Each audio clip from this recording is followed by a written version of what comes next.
Good morning, everyone, and apologies for the slight delay. Thank you for joining us for today's presentation. I'm Rob Bishop, Chief Executive Officer for New Hope Group. On my left, I'm joined by Rebecca Rinaldi, our CFO, and Dominic O'Brien on my right, who is our Executive General Manager and Company Secretary. This morning, we released our full-year results for the 2025 financial year. Hopefully, you've had a chance to go through the presentation, but in any case, I'll step you through our key highlights for the year before we open up the line for a Q&A session. Despite a softening coal price and a challenging operating environment, 2025 was a strong year for New Hope, where we delivered another considerable increase in saleable coal production as we continue to execute our organic growth plans. Pleasingly, we've seen a significant improvement in safety this year, with our 12-month moving average TRIFR decreasing by 35% to 3.22. It's positive to see these metrics improving, and we'll continue to focus on this area as we move into 2026. During the year, we navigated significant wet weather and logistics constraints at our operations in both Queensland and New South Wales. Despite these uncontrollable factors, the group delivered run-of-mine coal production of 16.4 million tonnes, up 33%, saleable coal production of 10.7 million tonnes, up 18%, and coal sales of 10.5 million tonnes, up 21%.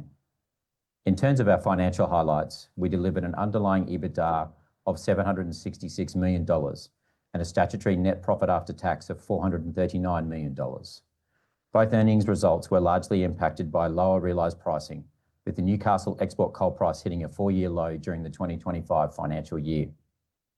This year, our business generated $571 million in cash flow from operating activities, which funded investment in our organic growth pipeline and has enabled us to continue to deliver returns to our shareholders. On that note, I'm pleased to announce the board has declared a fully franked final dividend of 15 cents per share. This brings total dividend for FY25 to 34 cents per share, all of which are fully franked. Turning to safety, the safety of our people is a key priority, and we are focused on ensuring our people operate in an environment where they are unharmed. As I mentioned earlier, we have seen an improvement in our TRIFR and our all-injury frequency rate since we reported to the market last year. Pleasingly, our TRIFR now sits below the five-year industry average for New South Wales open-cut coal mines. While there's still opportunity for improvement, it's pleasing to see the safety programs we put in place during the year have had a positive impact across our sites. Turning to our operational performance. This year, our Bengalla mine in New South Wales faced notable operational challenges due to significant weather events and logistics constraints across the Hunter Valley. These disruptions led to elevated shipping queues, increased rail cancellations, and stock management challenges at site. Despite these headwinds, Bengalla mine delivered a solid performance, producing 7.9 million tonnes of saleable coal, just 2% lower than the previous year's output. Despite lower than expected production, Bengalla mine achieved an FOB cash cost, excluding royalties and trade coal, of $76.50 per sales tonne, within guidance range and a 2% improvement from the previous period. The ramp-up of our New Acland mine progressed throughout the 2025 financial year, supported by commencement of night shift operations in the prep plant and increased workforce intake. As a result, the mine delivered 2.8 million tonnes of saleable coal and continues to ramp up towards its target of becoming a 5 million tonnes per annum operation. Overall, strong operational performance at both sites contributed to an 18% increase in group saleable coal production, reaching 10.7 million tonnes. Group FOB cash costs improved by 8% to $82.40 per sale tonne. In terms of our financial performance, the group achieved an average sales price, including hedging, of $161 per tonne and an underlying margin of $64 per tonne. During the year, the thermal coal market was impacted by oversupply, economic uncertainty, and a mild winter in Asia, resulting in a softening in coal price. Despite these market conditions, the group's low-cost assets remain resilient and continue to generate solid margins through the cycle. Our business generated $571 million in cash flows from operating activities, enabled continued investment in our assets, allowing us to return $347 million to our shareholders by way of fully franked dividends. This represents 41 cents per share paid during the period, which equates to a gross dividend yield of 12%. Our approach to capital management is underpinned by a disciplined focus on delivering sustainable returns to shareholders. Our two forms of capital returns are fully franked dividends and on-market share buyback. As at the end of 2025, the pace of the share buyback has slowed in conjunction with increase in the company's share price. As previously mentioned, our board has declared a fully franked dividend of 0.15 per share. New Hope has a significant franking account balance, and we continue to utilize this value for our shareholders.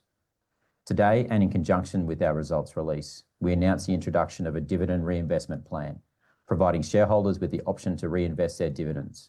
The DRP is in operation for the 2025 final dividend.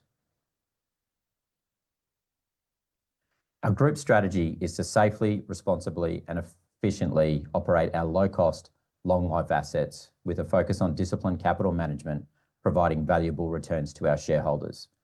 We believe our investment proposition is underpinned by these 6 key areas, which I'll briefly touch on in the following slides. The outlook for our industry is strong. Our strategy is underpinned by the belief that demand for thermal coal produced from Australian operations will continue to play a vital role in providing reliable and secure energy supply to the world. Whilst we expect coal's share of global power generation to reduce over time, the sheer increase in global power demand will continue to support seaborne thermal coal exports into the future. In addition, the ageing of existing thermal coal assets, combined with underinvestment in new projects, suggest a potential supply shortfall and attractive pricing outlook for the industry. Regardless of pricing dynamics, our low-cost assets produce high-quality coal, providing resilience in cyclical environment and ensuring continued margin generation. In a year where the coal price has touched multi-year lows, our assets were still able to generate margins of circa 40%, which showcases our low-cost nature as well as the significant upside potential available to New Hope and ultimately our shareholders. New Hope holds a key focus on delivering returns to shareholders. In the last 4 years, fully franked dividends have totaled $1.9 billion, which equates to nearly 55% of the company's market capitalisation as at 31 July 2025. In addition, New Hope's share price has outperformed the ASX All Ordinaries by nearly 8 times since its initial public offering in 2003. At New Hope, we take pride in our people and the communities in which we operate. We aim to effectively manage our economic, social, and environmental impact to ensure the resilience of our business so that we can continue to create stakeholder value. A key aspect of being a responsible operator is rehabilitation. At our Bengalla and New Acland mines, we have disturbed approximately 3,000 hectares of land for mining operations and rehabilitated 36% of that disturbance. In addition, the majority of our land is used for agricultural operations once successfully rehabilitated.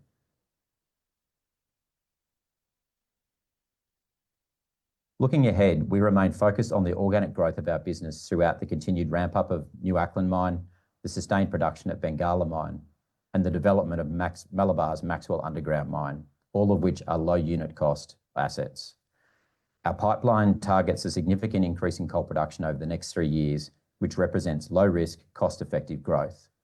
Looking ahead to the 2026 financial year, we are focused on remaining resilient, low-cost coal producer while executing our organic growth plans, which will enable us to continue to deliver shareholder value.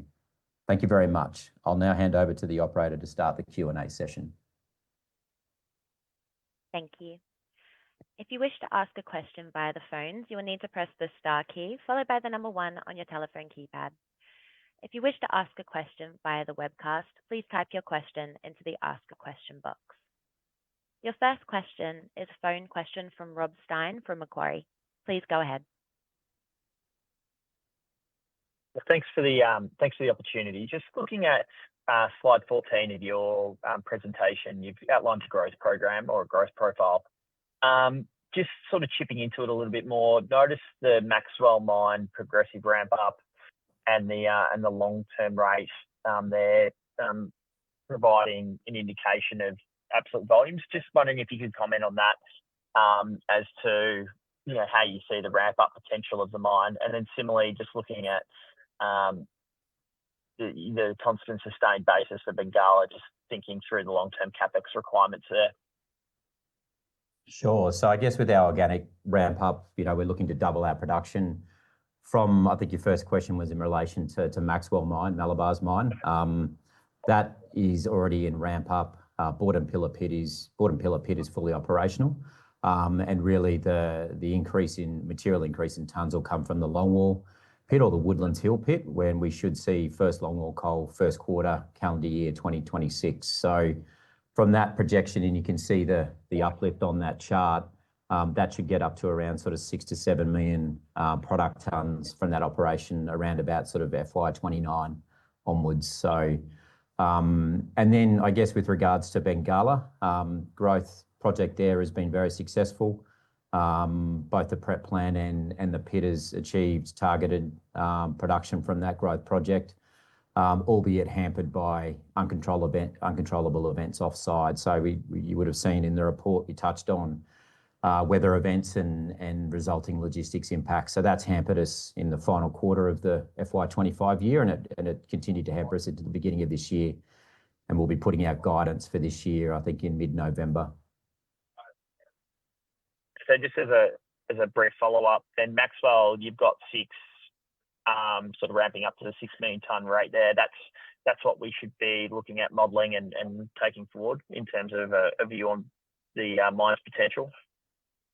Yeah, I think somewhere in the 6 to 7 million is what the expectation is. I guess where that asset is at the moment, it's developing up the first longwall panel. So obviously when you get into a longwall pit, despite all the exploration you can do, you don't really get to understand geological conditions until you're down there. So that's progressing well. And like I said, we're expecting to get the first year of the longwall in first quarter of next year. So, assuming everything goes to plan, that should get up to sort of that circa 6 to 7 million product per annum.